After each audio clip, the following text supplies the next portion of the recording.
আপনাদের যে জিনিসগুলা লাগবে, যে টুলসগুলা লাগবে, তো ওইগুলোর জন্য আমি ওকে ডাউনলোড লিঙ্ক দিছি আপনাদের গ্রুপে। ঠিক আছে? আপনাদের গ্রুপে একটু খেয়াল করবেন। এই যে প্রথম required tools to install Kali Linux as virtual machine on Windows। অর্থাৎ আমরা মেইন উদ্দেশ্য হচ্ছে আমার Kali Linux লাগবে। হ্যাঁ? আবার কিন্তু এই যে VMware ভার্চুয়াল মেশিনটা কিন্তু ম্যান্ডেটরি না, ইম্পর্টেন্ট না। ভার্চুয়াল মেশিন কেন লাগতেছে? আমি চাচ্ছি আমার পিসি বা ল্যাপটপে আগে যে অপারেটিং সিস্টেম ছিল, হ্যাঁ, যে উইন্ডোজ ছিল ওইটাও থাকবে। কিন্তু আমি আলাদা একটা ভার্চুয়াল বলতে সবাই বুঝি যে আসলে এটা রিয়েল না। হ্যাঁ, ভার্চুয়াল মানে বলতে পারেন যে ফিজিক্যাল জিনিস না এটা। ঠিক আছে? ফিজিক্যাল না, কিন্তু একটা জায়গা আছে, ভার্চুয়ালি একটা জায়গা আছে। ওই জায়গার মধ্যে আমি Kali Linux ইনস্টল করব। যদি আরও উইন্ডোজের কোনো পিসি দরকার হয়, ওই প্লেসের মধ্যে উইন্ডোজের পিসি ইনস্টল করব বা তৈরি করব। তো এখন আমার লাগবে Kali Linux। তো Kali Linux টা আমি আমার মেইন পিসিতে ইনস্টল করতে চাচ্ছি না। তো এই জন্য আমার আগে কি করতে হবে? এই যে ভার্চুয়াল মেশিনটা না ইনস্টল করতে হবে। তো ভার্চুয়াল মেশিন হিসেবে আমরা এই যে VMware ওয়ার্কস্টেশন ইউজ করব। এখন এই VMware ওয়ার্কস্টেশন যেটা আছে এটা শুধু ইথিক্যাল হ্যাকিং এর জন্য না। হ্যাঁ, আপনি যদি মনে করেন আমার একটা পিসি বা ল্যাপটপ আছে, ওই পিসি বা ল্যাপটপের ভিতরে আমি আরো ৪-৫টা পিসি ল্যাপটপ চালাইতে যাচ্ছি। হ্যাকিং এর জন্য না, অন্য কাজেও হইতে পারে। তো ওই ক্ষেত্রেও কিন্তু আমাদের VMware-টা লাগে। ঠিক আছে? তো আর VMware-এর জন্য কিন্তু হ্যাকিং এর জন্য ম্যান্ডেটরি না। হ্যাকিং এর জন্য ম্যান্ডেটরি হচ্ছে Kali Linux। এখন আপনি যদি বলেন, "ভাই আমি উইন্ডোজটা টোটালি ফেলে দিয়ে আমি আমার এই পিসি বা ল্যাপটপে Kali Linux ইনস্টল করব। উইন্ডোজ আমার দরকার নেই।" হ্যাঁ? তাহলে আমার VMware কিন্তু লাগবে না। কিন্তু আমি উইন্ডোজটাও রাখতে যাচ্ছি আমার পিসি আগে যেভাবে ছিল ওইভাবে থাকবে। জাস্ট আমি একটা ভার্চুয়াল স্পেসে আমি Kali Linux ইনস্টল করব। তো এইজন্য আমাদের এই VMware যে জিনিসটা আছে, ঠিক আছে? এটা আমাদের ইনস্টল করতে হবে। তো আপনারা সবাই যদি এই লিঙ্কে যান, এই লিঙ্কে গেলে দেখবেন ৩ টা ফাইল আছে। একটা হচ্ছে VMware ওয়ার্কস্টেশন। এই যে ভার্চুয়াল মেশিনের কথা বলছি, যেটা আমরা এখান থেকে ডাউনলোড করতে পারি। তো আপনাদের জন্য যাতে ইজি হয়, আমি সরাসরি মেইন ফাইলটা এখানে দিয়ে দিছি। তো এটাতে ক্লিক করবেন। ক্লিক করার সাথে, সাথে কিন্তু এটা ডাউনলোড হওয়া শুরু করবে। আমার অলরেডি ডাউনলোড করা আছে। হ্যাঁ? অলরেডি ডাউনলোড করা আছে। আমি আবার জাস্ট সেভ এ ক্লিক করলে এটা ডাউনলোড হওয়া শুরু করবে। সেম ভাবে আপনাদের এই যে এটা একটা জিনিস আছে, এটাও আমাদের জন্য ম্যান্ডেটরি না। হ্যাঁ, ম্যান্ডেটরি না, কিন্তু এটা লাগবে। এই যে আপনাদের যে এই যে Kali Linux, হ্যাঁ, এটা মেইন আমাদের অপারেটিং সিস্টেম। এটা আমাদের লাগবে। এই অপারেটিং সিস্টেমটা আমরা আমাদের পিসিতে বা ভার্চুয়াল মেশিন ইনস্টল করব। আমি যে Kali Linux এর যে ভার্সনটা দিছি এটা একটু কাস্টমাইজড ভার্সন। কেন কাস্টমাইজড? আচ্ছা, তো লিনাক্স ইউজ করার কারণ লিনাক্সের মধ্যে আগে থেকে হ্যাকিং রিলেটেড অনেক ধরনের টুলস বিল্ট ইন অবস্থায় থাকে, অর্থাৎ আগে থেকেই থাকে, যেটা নর্মাল উইন্ডোজে বা আদার অপারেটিং সিস্টেমে থাকে না। তো এই জন্য আমাদের Kali Linux ইউজ করতে হবে। কিন্তু আমি আপনাদের যে Kali Linux-এর যে ফাইলটা দিছি, এটা Kali Linux অপারেটিং সিস্টেম তো আছে, বিল্ট ইন লিনাক্সের যে হ্যাকিং টুলসগুলো আছে ওইগুলো তো আছে। এর বাইরেও এক্সট্রা কিছু টুলস এটার মধ্যে ইনস্টল করা আছে। হ্যাঁ, যেটা আমাদের যাতে পরবর্তীতে কষ্ট করে আবার নতুন করে ইনস্টল করতে না হয়। ইনস্টল অবস্থায় আমি যে আপনাদের Kali Linux-এর যে ফাইলটা দিছি এটার মধ্যে আগে থেকে জিনিসগুলা আছে। কিন্তু এটা জিপ ফাইল করা আছে। তো এটা যদি আমি ডাউনলোড করি, অলরেডি ডাউনলোড করে রাখছি আমি। এটা যদি আমি ডাউনলোড করি, হ্যাঁ, ডাউনলোড করলেই এই যে দেখেন Kali 2024 কাস্টমাইজ .7z 7z নামে একটা এক্সটেনশন আছে। কিন্তু একটু খুবই ভারী একটা কিন্তু সফটওয়্যার। হ্যাঁ, তো যাদের ওই যে বললাম যাদের একটু র্যাম কম আছে, স্পেশালি 8 জিবির নিচে যাদের র্যাম আছে, 4 জিবি তো হয় কিন্তু দেখবেন যে একটু স্লো করতেছে। ঠিক আছে? কারণ যেহেতু একটা বড় একটা সফটওয়্যার। যেমন আপনাদের যে পিসি বা ল্যাপটপে ক্লাস নেই, হ্যাঁ, এটা আমার 8 জিবি র্যাম। হ্যাঁ, তো মাঝে মধ্যে 8 জিবি র্যামও যখন VMware প্রথম ওপেন করি, মাঝে মধ্যে কিন্তু একটু ল্যাগ করে। ঠিক আছে? তো 4 জিবিতে হয়তো একটু ল্যাগ করতে পারে। তো আচ্ছা, তো এখন এই দুইটা এই প্রথমে এটা ইনস্টল করে নেবেন, এরপর এটা ইনস্টল করে নেবেন। এরপরে আমার এটা যখন ইনস্টল হয়ে যাবে বাকি কাজ এটার সাথে হবে। তো এটা ইনস্টল করার পর সবার আগে কাজ আমাকে আনজিপ করে। তো আনজিপ করার জন্য আমার কিন্তু এই ফাইলটা লাগবে। তো সবার আগে ৩ যখন ডাউনলোড করবেন এটাকে ইনস্টল করবেন। ইনস্টল করার পর এটাকে আনজিপ করা শুরু করবেন। এটা যখন আনজিপ হয়ে যাবে তখন VMware-টা ইনস্টল করবেন। এই যে VMware আমার ওপেন হচ্ছে। দেখেন অনেক সময় নিয়ে কিন্তু এই যে ফাইলটা কিন্তু ওপেন হচ্ছে। ঠিক আছে? এই যে VMware ওপেন করলে আমার এরকম ইন্টারফেস ওপেন হচ্ছে। আপনাদের এরকম দেখাবে। এখন আমি চাচ্ছি VMware ওয়ার্কস্টেশনে কি করব? আমি আমার যে Kali Linux আছে, ওই Kali Linux ইনস্টল করব। আমার অলরেডি ইনস্টল করা আছে এখানে। তো আমি সিম্পলি এটাকে আমি রিমুভ করে দিচ্ছি। ঠিক আছে? আমি রিমুভ করে নতুন করে আবার ইনস্টল করব। ঠিক আছে? আচ্ছা, এগুলো হচ্ছে আপনারাও বুঝতে পারবেন আস্তে, আস্তে। হ্যাঁ, আমি জাস্ট একদম ফ্রেশ অবস্থায় রাখতেছি। তো নরমালি আপনাদের ফ্রেশ অবস্থায় এরকম থাকবে। মাই কম্পিউটার দেখাবে, হোম পেজ এরকম দেখাবে। তো এখন আমি চাচ্ছি এই যে ওয়ার্ক স্টেশনটা আছে এখানে আমি Kali Linux ইনস্টল করব। তো আমার Kali Linux অলরেডি ফাইল বা ফোল্ডারটা ডাউনলোড করা আছে। হ্যাঁ, এই যে জিপ ফাইল না, জিপ ফাইলের এখন আর কোনো কাজ নেই। আমার হচ্ছে এই যে আনজিপ করা যে ফাইলটা হয়েছে এটাতে কাজ। তো আমি হচ্ছে VMware এ যাব, এই যে ফাইলে যাব, ফাইলে গিয়ে এই যে ওপেনে ক্লিক করব। ওপেনে ক্লিক করার পর আমি খুঁজবো এই যে আমার যে হচ্ছে Kali Linux-এর যে ফোল্ডারটা আমরা আনজিপ করছি এটা কোথায় আছে। তো আমার এটা ডাউনলোড ফোল্ডারে আছে। তো ডাউনলোড ফোল্ডারে দেখেন Kali 202464 কাস্টমাইজড। তো আমি হচ্ছে এখানে যাব। হ্যাঁ, এখানে গিয়ে এটাতে আবার ক্লিক করব। ক্লিক করার পর দেখেন ওইখানে আমরা ওই ফোল্ডারের ভিতরে অনেকগুলো ফাইল দেখছি। কিন্তু একটা ফাইলই এখানে ভিজিবল হচ্ছে। তার মানে এটাই হচ্ছে আমার মেইন ফাইল। এটাকে সিলেক্ট করব, সিলেক্ট করে ওপেন দেব। হ্যাঁ, ওপেন দেওয়ার পর দেখেন এটা সরাসরি কিন্তু যদি কোনো এরর না আসে, হ্যাঁ, নরমালি যদি এরকম একটা পেজ ওপেন হয়ে যায়, তার মানে আপনি বুঝবেন আপনার Kali Linux ইনস্টল ডান। অর্থাৎ এখন আমার একটা পিসির মধ্যে ২ টা অপারেটিং সিস্টেম আছে, অর্থাৎ ২ টা পিসি আছে। আমার এই ল্যাপটপের মধ্যে বলতে পারেন যে এটা তো হচ্ছে আমার মেইন ল্যাপটপ, যেটা দিয়ে আপনাদের ক্লাস নিচ্ছি। তো এটাকে বলা হয় হোস্ট মেশিন। আমরা গত ক্লাসে বলেছিলাম যে আপনার মেইন মেশিন এটা হবে হোস্ট মেশিন। এই হোস্ট মেশিনের মধ্যে একটা ভার্চুয়াল স্পেস আছে। ভার্চুয়াল স্পেসের মধ্যে আপনার আলাদা একটা নতুন আরেকটা অপারেটিং সিস্টেম আছে বা নতুন আরেকটা পিসি বা ল্যাপটপ আছে। এটা আপনি ইউজ করবেন। এখন দেখেন এই পিসি বা ল্যাপটপ আমরা যদি এটাতে ক্লিক করি, এটার মাউসের রাইট ক্লিক করলাম, হ্যাঁ, যে এখানে ক্লিক করে মাউসের রাইট ক্লিক করলাম, দেখবেন সেটিংস নামে একটা অপশন পাবেন। সেটিংস অপশনে গেলে দেখবেন হ্যাঁ, এই যে আমার যে নতুন একটা পিসি কিন্তু আছে, নতুন একটা পিসির মেমোরি বলতেছে 4 GB। তার মানে যে আমরা র্যাম বলি না, পিসির র্যাম, ইন মেমোরিটা হচ্ছে র্যাম। তার মানে আমি যে Kali Linux যে ইনস্টল করছি এটা র্যাম হচ্ছে এখন 4 GB। আপনি যদি চান আরও বাড়াবেন তাহলে এইভাবে বাড়াইতে পারেন। হ্যাঁ, অরিজিনালি কিন্তু আমার পিসি বা ল্যাপটপে 32 GB র্যাম না, কিন্তু আমি ভার্চুয়ালি 32 GB র্যামের কিন্তু একটা পিসি সেট আপ দিতে পারতেছি। তো নর্মালি প্রথমে ডিফল্ট যে 4 GB ছিল এটাই এনাফ, আমাদের 2 GBও এনাফ। ঠিক আছে? বা আমি 4 GB ছিল 4 GB-তে রেখে দিলাম। ঠিক আছে? এরপর হচ্ছে প্রসেসর। ওই যে আমরা বলি না Core i3, Core i5। তো এইটা হচ্ছে টোটাল কোর আছে হচ্ছে আপনার ২ টা। তার মানে বলতে পারেন এটা Core i2। ঠিক আছে? আপনি যদি আরো বাড়াইতে চান 3, 4, 5 করতে চান করতে পারেন। তো আমাদের দরকার নাই। বাই ডিফল্ট যেটা আছে এটাই থাকুক। আর হার্ড ডিস্ক আছে 80 GB। SSD বা হার্ড ডিস্ক যেটা বলি আমাদের 500 GB থাকে, 1 TB থাকে। তো আমার যে লিনাক্স অপারেটিং সিস্টেম এটা 80 GB অপারেটিং সিস্টেম আছে। হ্যাঁ, এটা আর বেশি দরকার নেই। আচ্ছা, সিডি, ডিভিডি ড্রাইভ, হ্যাঁ, এগুলো দরকার না। আছে নেটওয়ার্ক অ্যাডাপ্টার, হ্যাঁ, এটা বাই ডিফল্ট যেটা আছে ওইটাই থাক। ইউএসবি কন্ট্রোলার, হ্যাঁ, ওই যে ইউএসবি পোর্ট যদি লাগাইতে চাই, হ্যাঁ, আমরা ওইটাও করতে পারবো যদি এখন আমাদের দরকার নেই এগুলা। তো আমরা সাউন্ড কার্ড, অটো ডিটেক্ট এগুলো যেভাবে সেভাবে থাকুক। ডিসপ্লে, তো ডিসপ্লেতে গিয়ে এটা যেভাবে সেভাবে রাখতে পারেন। তো আপনারা চাইলে আবার এক্সিলারের 3D গ্রাফিক্স এটা চেক করে দিতে পারেন। ঠিক আছে? এটা ম্যান্ডেটরি না। তাও একটু প্রপার একটা ভিউ পাওয়ার জন্য আপনারা এটা করতে পারেন। তো আমি এটা সিলেক্ট করে জাস্ট ওকে দিয়ে দিলাম। এখন মোটামুটি হচ্ছে আমার যে Kali Linux যে অপারেটিং সিস্টেমটা আছে এটা ইউজ করার জন্য আমি প্রস্তুত। ঠিক আছে? তো এখন আমি এটাতে ক্লিক করলে দেখেন, এই যে এটাতে ক্লিক করলাম। আপনারা অবশ্যই এটাতে ক্লিক করুন। ক্লিক করার পর দেখবেন উপরে একটা গ্রিন বাটন, প্লে বাটন দেখা যাচ্ছে। তার মানে বলতেছে তুমি তোমার এই যে নতুন একটা পিসি আসছে, এই পিসিটাকে হচ্ছে কি করো? স্টার্ট করো। তো আমি প্লেতে দিলাম।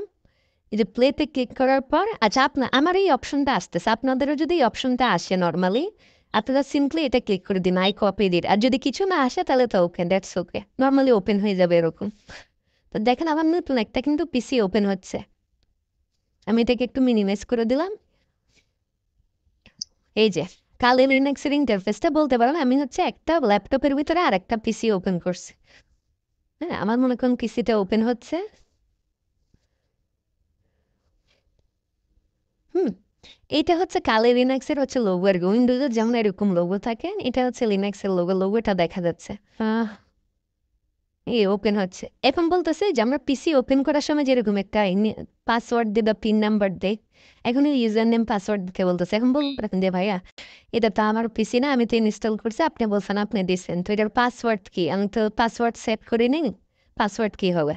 হ্যাঁ, তো এটা হচ্ছে সিকিউরিটি পারপাসে একটা পাসওয়ার্ড সেট করা আছে বা ইউজার নেম দিবেন রুট, আর OOT রুট। সবাই যারা ইনস্টল করবেন এটার পাসওয়ার্ড ইউজার নেম সেট করা আছে রুট। রুট দিয়ে এন্টার দিবেন। এন্টার দেওয়ার পর বলতেছে পাসওয়ার্ড দিতে। তো এর আগে ছিল ইউজার নেমটা ছিল রুট আর পাসওয়ার্ড ছিল টর, TOR, মানে উল্টা আর কি, রুটের উল্টা। হ্যাঁ, দিবেন ইউজার নেম রুট আর পাসওয়ার্ডটা দিবেন TOOR। হ্যাঁ, দেওয়ার পর জাস্ট এন্টারে ক্লিক করবেন। এন্টারে ক্লিক করার পর ঠিক আছে, দেখেন আমরা কি বলে পিসিতে হচ্ছে লগ ইন করতে পারছি। হ্যাঁ, VMware হচ্ছে ওপেন করে, এই জন্য একটু সময় নিচ্ছে। এর ইন্টারফেসটা এরকমই আসলে। তো আমাদের উইন্ডোজের ইন্টারফেস কেমন আমি যদি দেখি, উইন্ডোজের ইন্টারফেস আমি লগ ইন করে পেয়ে এরকম একটা পেজ দেখা যায়, এখানে অনেকগুলো আইকন টাইকন থাকে। তো লিনাক্সের ইন্টারফেসটা আবার কেমন এরকম, ঠিক আছে।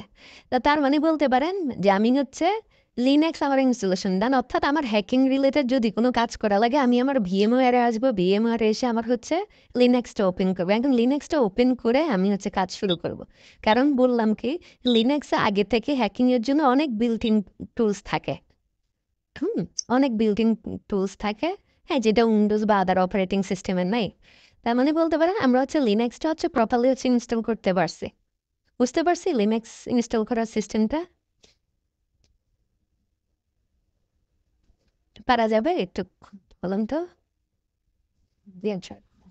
ইনশাল্লাহ।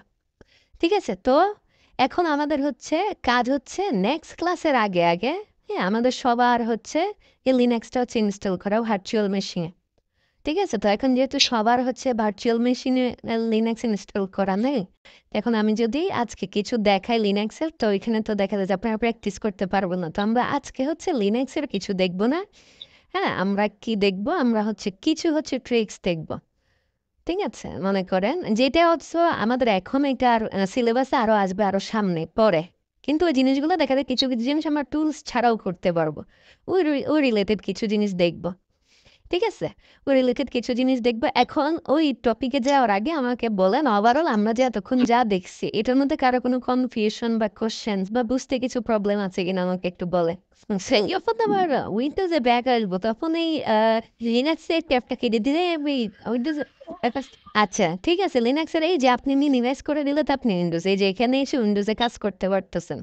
হ্যাঁ, আবার যদি লিনাক্সে কাজ করা লাগে ভিএমওয়্যারে যাবেন। এখন কাজটা যখন শেষ আমরা যেরকম পিসি বা ল্যাপটপ অফ করে দিই, এখানেও কিন্তু অফ করার একটা অপশন আছে। আমি মনে করেন আমার কাজ শেষ, আমি এখন লিনাক্সের পিসিটা অফ করে দিতে যাচ্ছি। এই যে এখানে একটা পাওয়ার বাটন আছে দেখেন, পাওয়ার বাটনে ক্লিক করে এই যে এখানে ক্লিক করবেন, সিম্পলি বলবেন পাওয়ার অফ। হ্যাঁ, এই যে পাওয়ার অফ, এই যে আমার পিসি অফ হয়ে গেছে। ঠিক আছে, পিসি অফ হয়ে গেছে, এই যে আবার আগের সিস্টেমে চলে আসছে। হ্যাঁ, হোমে গেলাম, হ্যাঁ হোমে হচ্ছে এরকম দেখাচ্ছে। শেষ। তা আমার মনে করে আমার হচ্ছে আজকের লিনাক্সের কাজ না, হ্যাকিং রিলেটেড কিছু করবো না। হ্যাঁ, বিএমআর হচ্ছে লিনাক্সটা অফ করে দিছি, বিএমআরটাও কেটে দিছি, কাজ শেষ। তো এবার র্যাবের যে বিষয়টা হয় যে 4 জিবি 8 জিবি এইগুলা যদি আমি পারাই তাহলে আবার কি মেন কম্পিউটার এখানে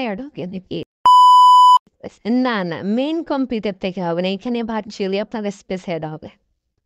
লিখেছি আমার বাড়ানোর কোনো প্রয়োজন আছে নাকি? না, বাড়ানোর কোনো প্রয়োজন নাই, কারণ এখানেই যে বললাম লিনাক্সটা হচ্ছে কাস্টমাইজড। হ্যাঁ, তো এখানে যেভাবে যেভাবে জিনিসগুলো সেট করা আছে ওইভাবে রাখবে। ঠিক আছে, মাঝে মধ্যে দেখবেন কারো পিসিতে দেখবেন 2 জিবি দেখাচ্ছে, কারো 4 জিবি। তো ডিফল্ট যেটা সেট হয়ে থাকে তার মানে হচ্ছে এটা আপনার পিসির জন্য, পিসির যে র্যাম রোম আছে ওইটার উপর ডিপেন্ড করে স্পেসটা সেট হয়েছে। তার মানে 2 জিবি যদি সেট হয় তার মানে 2 জিবি আপনার জন্য এনাফ। 4 জিবি যদি সেট হয় 4 জিবি এনাফ। হ্যাঁ, যদি বাড়াইতে চান বাড়াইতে পারেন, নো প্রবলেম। হ্যাঁ, তো আমি সাজেস্ট করবো যেটা ডিফল্ট পাবেন ওইটাতে কাজ করতে পারবেন, নো প্রবলেম। ঠিক আছে, এখন বুঝতে পারছি সবাই। আচ্ছা, তো এখন আমরা কিছু জিনিস দেখবো, যদি এটা আমাদের সিলেবাস আরো একটু সামনে আসবে পরে আসবে। ঠিক আছে, আচ্ছা মনে করেন আমরা যখন রিয়েল লাইফে কাজ করব, মনে করেন একটা হচ্ছে ওয়েবসাইট, হ্যাঁ একটা ক্লায়েন্টের ওয়েবসাইট, সে এসে বললো আর এটা ওয়েবসাইট। হ্যাঁ, আমার এডমিন প্যানেল আছে, প্রত্যেকটা ওয়েবসাইটের কিন্তু একটা এডমিন প্যানেল থাকে। ঠিক আছে, এটা যে কোনো ধরনের ওয়েবসাইট হোক, যে এডমিন প্যানেল থেকে এডমিন হচ্ছে জিনিসটা হচ্ছে ম্যানেজ করে। তা এখন হচ্ছে মনে করেন সে আপনাকে দিল এডমিন প্যানেলটা দিয়ে বললো দেখো তো তুমি এটাকে লগ ইন করতে পারো কিনা। সে আমাকে ইউজার নেম পাসওয়ার্ড কিছু দিল না, না দিয়ে বললো দেখো এটা লগ ইন করতে পারো কিনা। ঠিক আছে, তা আমি হচ্ছে যদি লগ ইন করতে পারে তার মানে তার কি আছে, সিকিউরিটি ইস্যু আছে, রাইট? তার মানে সিকিউরিটি দুর্বল। আমি হচ্ছে এখানে একটা ট্রিক্স অ্যাপ্লাই করে তার লগ ইন করে ফেলতে পারতেছি। তা আমি তাকে বলবো তোমার এটা সমস্যা আছে, হ্যাঁ এটা ঠিক করো, বা আপনাকে বলবো তুমি এটা ঠিক করে দাও। তো এইরকম একটা মনে করেন আমি একটা ওয়েবসাইটে যাবো, আপনাদের জন্য কিছু নোট করা আছে, আমি এগুলো আপনাদের সাথে শেয়ার করে দিব। মনে করেন এরকম একটা ওয়েবসাইট আছে।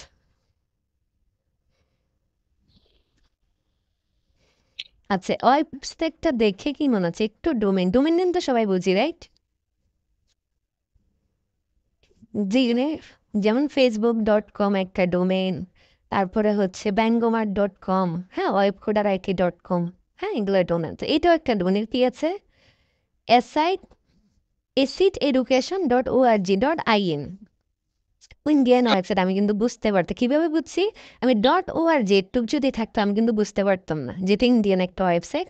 অথবা এই যে লেখা দেখে হয়তো বুঝতে পারতাম, এই যে হিন্দি লেখা দেখা যাচ্ছে, ঠিক আছে, লেখা দেখে হয়তো বুঝতে পারতাম যেটা একটা ইন্ডিয়ান ওয়েবসাইট, ঠিক আছে। কিন্তু এই যে আমি লেখা আছে, তার মানে এটা কনফার্ম এটা ইন্ডিয়ান। এখন মনে করো ইন্ডিয়ান ওয়েবসাইটটা দিছে, এখন আপনার ক্লায়েন্টে দিলে এই ওয়েবসাইটটা দেখলেন, এখন আপনাকে এটার হচ্ছে এডমিন প্যানেলের লিঙ্কটাও দিয়ে দিল। মনে করেন এই যে এডমিন প্যানেলের লিঙ্ক, হ্যাঁ, এখন বলতেছে যে ওয়েবসাইটটা যে আছে এই ওয়েবসাইটটাতে লগ ইন করে। এখন লগ ইন করার জন্য তো অবশ্যই এটা মালিক যে তিনি তো ইউজার নেম পাসওয়ার্ড জানে, রাইট? আমি মনে করেন সিম্পলি একটা ডামি দিলাম এডমিন, হ্যাঁ, একটা মনে করেন একটা XYZ পাসওয়ার্ড দিলাম,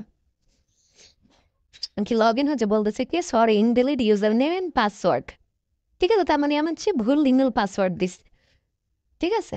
কিন্তু আরেকটা জিনিস দেখেন, এই যে এখানে একটা জিনিস আমি কপি করতেছি, 1 or 1 = 1, যেভাবে এক্স্যাক্টলি আমি দিচ্ছি এভাবে ট্রাই করবেন। আমি দিয়ে দেবো এগুলো আপনাদের। আমি ইউজার নেমের জায়গায় এটা দিলাম, পাসওয়ার্ডের জায়গায় এটা দিলাম, এখন লগ ইন করলাম, লগ ইন হয়ে গেছে। কিন্তু দেখতে পাচ্ছেন ইন্ডিয়ান একটা ওয়েবসাইট, এই ওয়েবসাইটের মালিককে আমি জানি না, ঠিক আছে। জাস্ট আমরা একটা জিনিস ট্রাই করলাম যে লগ ইন হয় কিনা। তাহলে এখন বলতে পারেন যে আমার কাছে তো ইউজার নেম পাসওয়ার্ড নেই, আপনি একটা কোড দিছেন, এটা দেওয়ার পর ইউজার নেমও এটা বসাইছেন, পাসওয়ার্ডও এটা বসাইছেন, তাহলে এটা লগ ইন হয়ে গেল কিভাবে? এটার পিছনে একটা থিওরি আছে, ঠিক আছে। এটাকে বলা হয় SQL ইনজেকশন, যেটা আমরা সামনে পড়ব। জাস্ট আপনাদের দেখাইলাম। এই যে কোডটা আছে এটাকে বলা হয় চিট কোড বা ম্যাজিক কোড বলা হয়, ঠিক আছে। আপনার হচ্ছে যে ওয়েবসাইটগুলোর হচ্ছে আপনার সিকিউরিটি দুর্বল, খুবই দুর্বল, বা হচ্ছে এডমিন অথেন্টিকেশন খুবই দুর্বল, ওই ধরনের ওয়েবসাইটগুলো দেখা যাচ্ছে যে সিম্পলি চিট কোড বা এই ম্যাজিক কোডটা দিলে হচ্ছে অটোমেটিক কিন্তু লগ ইন হয়ে যায়। হ্যাঁ, এখন মনে করো আরেকটা ওয়েবসাইট আছে, হ্যাঁ, ওয়েবসাইট আছে এটা, হ্যাঁ, এটা হচ্ছে একটা ইন্ডিয়ান ওয়েবসাইট, ঠিক আছে। .in দেখাচ্ছি ইন্ডিয়ান ওয়েবসাইট। এখন আমি চাচ্ছি এটার এডমিন প্যানেলে লগ ইন করতে। তো এডমিন প্যানেলের ইউআরএলটা আমি একটু এই যে এখানে আছে,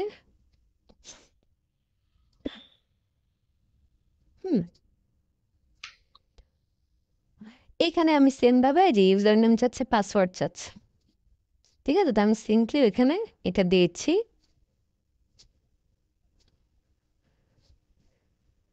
এটা কিন্তু লগ ইন, এটা লগ ইন হয়েছে, ওই যে লগ ইন হচ্ছে না কিন্তু, তার মানে ওই যে যেটা এটার যে দুর্বলতাটা ছিল, যেটা আমার ম্যাজিক কোড বা চিট কোড দিয়ে হচ্ছে লগ ইন হয়ে যাচ্ছিল, তার মানে এটা একটু স্ট্রং, এটা হবে না। তো এখন এটা হচ্ছে জাস্ট ওয়েবসাইটের হচ্ছে অ্যাক্সেস, এডমিন প্যানেলের অ্যাক্সেস নেওয়ার হচ্ছে একটা জাস্ট একটা মাত্র মেথড। এখন বলতে পারেন যে ভাই আমি সব ওয়েবসাইটকে এই মেথডে কিন্তু লগ ইন করে ফেলতে পারবো কিনা? হ্যাঁ, আপনাদের কি মনে হয় সব ওয়েবসাইটে কি এই মেথডে লগ ইন করা যাবে? মেবি না ভাই, না, না।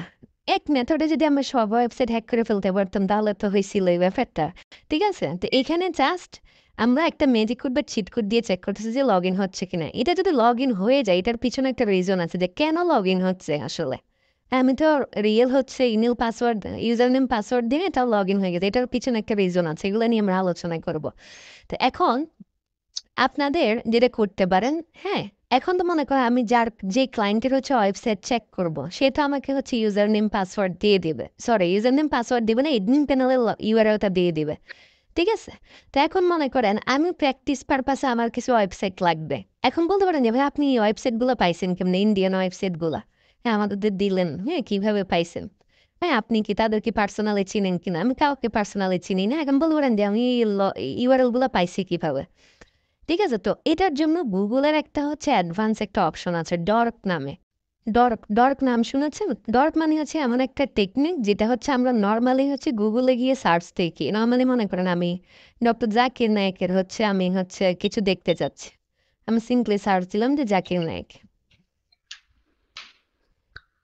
ঠিক আছে? তাহলে দেখেন জাকির নায়েক রিলেটেড কি আসতেছে, তার নিউজ আসতেছে। ফেসবুক থেকে ডেটা, এই যে ফেসবুক থেকে ডেটা আসতেছে। হ্যাঁ? এখানে তার উইকিপিডিয়া থেকে ডেটা আসতেছে, আবার ইউটিউব থেকে ডেটা আসতেছে। কিন্তু আমি চাচ্ছি জাকির নায়েক রিলেটেড যত ডেটা আসবে সব ইউটিউব থেকে আসবে। হ্যাঁ? তো আমি এখানে সিম্পলি একটা লাইন এড করে দিলাম, সাইট youtube.com। এখন দেখেন যত রেজাল্ট আসতেছে সব থেকে আসতেছে দেখেন তো, সব ইউটিউব ছেড়ে কোথাও থেকে কোনো ডেটা আসতেছে? এই যে ইংলিশগুলো কিন্তু ইউটিউব থেকে আসতেছে। বুঝতে পারছি ব্যাপারটা? তাহলে আমি কি করছি দেখেন, সিম্পলি আগে সার্চ দিয়েছিলাম জাকির নায়েক লিখে, এখন সাইট দিয়ে খুললাম দিছি youtube.com। তার মানে আমি বলে দিচ্ছি জাকির নায়েক রিলেটেড ডেটা পাঠাও সাইট কোন ওয়েবসাইট থেকে, youtube.com থেকে। তো এই যে আমি যে সার্চিং এর একটা টেকনিক, এটাকে বলা হয় ডর্ক। হ্যাঁ, এখন মনে করেন আমি চাচ্ছি, হ্যাঁ, আমার কিছু ইন্ডিয়ান ওয়েবসাইট লাগবে, হ্যাঁ, যেটাতে আমি প্র্যাকটিস করবো। এখন বলতে পারেন যে ভাই বাংলাদেশি ওয়েবসাইট কেন বলতেছেন না? তা আমি চাচ্ছি না আপনারা বাংলাদেশি ওয়েবসাইটে কোনো রকম এই ধরনের হচ্ছে, এটাকেই যে আমি যেটা দেখলাম এটাকে বলা হয় এসকিউএল ইনজেকশন। আমি চাই না বাংলাদেশি কোনো ওয়েবসাইট আপনারা এসকিউএল ইনজেকশন হচ্ছে অ্যাপ্লাই করেন। ঠিক আছে? কারণ যা করেন হচ্ছে দেশের বাইরে করেন, সমস্যা নেই। হ্যাঁ, দেশের ভিতরে করার দরকার নেই। বুঝতে পারছি? জি ভাইয়া। ঠিক আছে? কারণ হচ্ছে এখানে আমাদের প্র্যাকটিস পারপাসে হোক, যে পারপাসে হোক, আমাদের একটু নিজের সিকিউরিটি, পার্সোনাল সিকিউরিটি, আমার প্র্যাকটিস পারপাসে দেখেন মনে করেন বাংলাদেশে একটা ওয়েবসাইট আপনি করছেন, লগ ইন করে ফেলছেন। তো লগ ইন করলে যদি ওই ওয়েবসাইটে যে ওনার আছে বা ওয়েবসাইটে যে সাইবার সিকিউরিটি টিম আছে তারা যদি এক্সপার্ট হয়, তারা কিন্তু আপনার আইপি ট্র্যাক করতে পারবে যে আসলে কে ঢুকছে। হ্যাঁ, তো এখানে দেখা যায় একটা লিগ্যাল ইস্যু হতে হতে পারে। হ্যাঁ, তো এই কারণে আমরা হচ্ছে দেশের বাইরে করে তারা চাইলেও যদি আমার আইপি পেয়ে যাক, কি পেয়ে যাক, সমস্যা নেই, আমি বাংলাদেশে আছি, আমার কাছে সহজে আসবে না বা আসতে পারবে না। তো এই জন্য আপনাদের ওই যে ডট ইন, হ্যাঁ, মানে হচ্ছে স্পেসিফিকলি ইন্ডিয়ান ওয়েবসাইটগুলা আমি হচ্ছে সাজেস্ট করতেছি। এখন বলতে পারেন যে ভাই ইন্ডিয়ার সব ওয়েবসাইট তো ডট ইন নেই, কিছু ডট কমও আছে। তো আমরা একটু এই যে এনশিওর হওয়ার জন্য, যেটা one and only Indian site, এই জন্য আমরা ডট ইন এই ধরনের ওয়েবসাইটগুলো নিব। তো এখানে আমি একটা ডর্ক দিচ্ছি দেখেন। ঠিক আছে? এই যে ডর্ক, এই যেখানে সিম্পলি একটা হচ্ছে, এখানে কি লিখছি দেখেন, ইন ইউআরএল admin/login.php site.in। আমি সাইটে স্পেসিফিক করে দিছি যে যে ওয়েবসাইটগুলো শেষে ডট ইন লেখা আছে ওই ধরনের ওয়েবসাইটগুলো শুধু আমাকে দাও। ঠিক আছে? আচ্ছা, আমি এটা আর একটু লিখে ট্রাই করে, হ্যাঁ, কপি পেস্ট করে না দিই। তা আমি বলতেছি ইন ইউআরএল, এটা একটা হচ্ছে কিওয়ার্ড।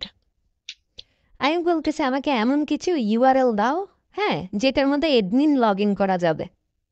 হ্যাঁ, নর্মালি যে আমাদের যে ওয়েবসাইটগুলো আছে, মনে করেন যে ওয়েবকোডার.it.com, এই যে এডমিন প্যানেলের হচ্ছে লগ ইন ইউআরএল হচ্ছে এইটা। ঠিক আছে? তো নর্মালি হচ্ছে আমাকে যদি ওই জিনিসটা ট্রাই করতে হয়, আমাকে কিন্তু এডমিন প্যানেলের লগ ইন ফর্মে যাইতে হবে। এখন আপনি যদি প্র্যাকটিস পারপাসে ওই ধরনের এডমিন প্যানেলগুলো খুঁজতে চান, নর্মালি ক্লায়েন্টের কাজ করলে তো ক্লায়েন্ট নিজে আপনাকে এডমিন প্যানেলের ইউআরএলটা দিয়ে দেবে। কিন্তু এখন আমার প্র্যাকটিস পারপাসে এই ধরনের যদি ওয়েবসাইট খুঁজতে চাই বা যদি লিঙ্ক খুঁজতে চাই, হ্যাঁ, তাহলে আমাকে কি করতে হবে, যে গুগলের যে অ্যাডভান্স সার্চিং অপশন, এই অ্যাডভান্স সার্চিং অপশনটা হচ্ছে ট্রাই করব। ঠিক আছে? তো অ্যাডভান্স সার্চিং অপশনটা হচ্ছে ট্রাই করার জন্য আমাদের কি করতে হবে, এই যে ডর্ক ইউজ করতে হবে। তো এখন আমি চাচ্ছি আমাকে কিছু ইন্ডিয়ান ওয়েবসাইটের এডমিন প্যানেলের লগ ইন ইউআরএল চাচ্ছি আমি। হ্যাঁ, তো আমি সিম্পলি লিখতে পারি ইন ইউআরএল। এবার আমি বলতেছি ইউআরএল এর মধ্যে কি থাকবে, হ্যাঁ, এডমিন লেখাটা থাকবে, এডমিন লেখাটা থাকবে, স্ল্যাশ লগ ইন লেখা থাকবে। ঠিক আছে? পিএইচপি লেখার দরকার নেই। হ্যাঁ, স্ল্যাশ লগ ইন লেখা থাকবে। এবং আমি বলে দিচ্ছি কোন সাইটে, সাইট কোলন দিয়ে বললাম ডট ইন, ইন্ডিয়ান ওয়েবসাইটগুলোতে আমি যদি এটা লিখে সার্চ দিই, দেখেন আমার কিন্তু কিছু এই যে সব কিন্তু এখন দেখবেন সব এডমিন প্যানেলের ইউআরএল পাচ্ছি। এগুলো কোন ওয়েবসাইট, কার ওয়েবসাইট আমি জানি না। হ্যাঁ, জাস্ট প্র্যাকটিস পারপাসে যে প্রথম একটা ওয়েবসাইটে ক্লিক করলাম। হ্যাঁ, ক্লিক করার পরে এই যে দেখেন আমি কিন্তু এই যে DHHODISH.in index.php এডমিন, হ্যাঁ, এডমিন প্যানেলে লগ ইন পাইছি। এখন বলতেছে ইমেল দাও, পাসওয়ার্ড দাও। তো আমি যদি এখানে ট্রাই করে দেখি যে আসলে এই ম্যাজিক ট্রিক কাজ করে কিনা, আমরা যদি দেই, এটা দিলাম, এটা দিলাম, হ্যাঁ, এটা কিন্তু কাজ করতেছে না, এই যে বলতেছে ইনভ্যালিড ক্রেডেনশিয়াল। আচ্ছা, তার মানে যেগুলো কাজ করবো না, বুঝবো না, এটা এটা দিয়ে হবে না, তাহলে এটা আমরা স্কিপ করবো। স্কিপ করে হচ্ছে পরেরটাতে যাবো।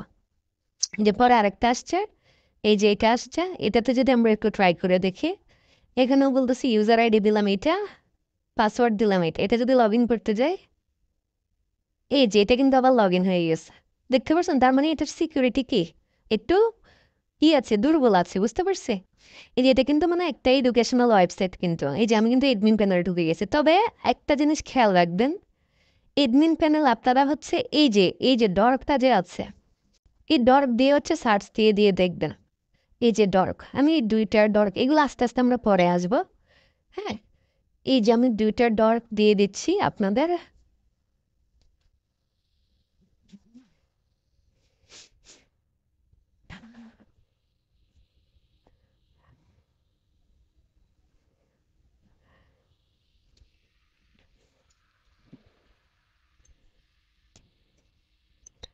সাইবার সিকিউরিটি আমাদের হচ্ছে ক্লাস 1, ঠিক আছে? এটা মনে হয় একটা নোট।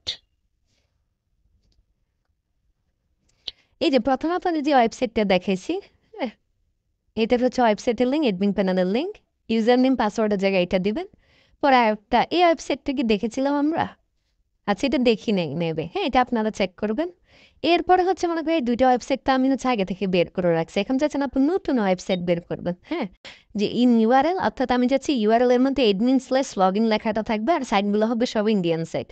আর এই যে ডটটা যে এটা লিখে যদি সার্চ দিই, এটা কোন ধরনের সাইট পাবো বলেন তো? ইন্ডিয়ান সাইট পাবো নাকি সব কি পাবো বলেন তো? ইন্ডিয়ান শুধুমাত্র .com, তার মানে হচ্ছে যতগুলো পাবো অল কান্ট্রি, অল রাইট, যত .com নামে যত ইউআরএল আছে সবই পাবো। বুঝতে পারছি? এই দুইটা হচ্ছে আমাদের প্রুফুল। এবার প্র্যাকটিস পারপোজে এইভাবে হচ্ছে আমরা ওয়েবসাইটগুলো খুঁজে খুঁজে বের করতে পারি। তো এখন দেখেন, আমরা সার্চ করে হচ্ছে এই যে একটা ওয়েবসাইট পাইছি, এটার কিন্তু লগ ইন করা যাচ্ছে। তো যেগুলো আপনারা হচ্ছে এভাবে জাস্ট ডট, এই যে ডটটা দিছি, এই ডটগুলো দিয়ে হচ্ছে সার্চ করে হচ্ছে কিছু ওয়েবসাইটের লিঙ্ক বের করেন, 4টা 5টা লিঙ্ক বের করার পর আপনি দেখবেন কোনটাতে আপনি লগ ইন করতে পারতেছেন, কোনটাতে লগ ইন করতে পারতেছেন না। সবাই এরকম 4-5টা ট্রাই করবেন। তো যেটাতে লগ ইন হচ্ছে তার মানে তো বুঝবেন যে এটা দিয়ে কাজ হচ্ছে, এটার মধ্যে ইস্যু আছে, কি সিকিউরিটি ইস্যু আছে এটা জানার জন্য আমার এটাদের পিছনে থিওরিটা একটু পড়তে হবে। তো এই থিওরিটা তো আমাদের সামনে আসবে। ঠিক আছে, জাস্ট আমরা একটু আইডিয়া নেওয়ার জন্য এই জিনিসটা আজকে দেখলাম। ঠিক আছে, তো যারা হচ্ছে পিসি বা ল্যাপটপে আছেন এখনই হচ্ছে এই জিনিসগুলো একটু ট্রাই করতে পারেন। আমি হচ্ছে আপনাদের এই ফাইলটা হচ্ছে আপনাদের আপলোড করে দিচ্ছি এখনই।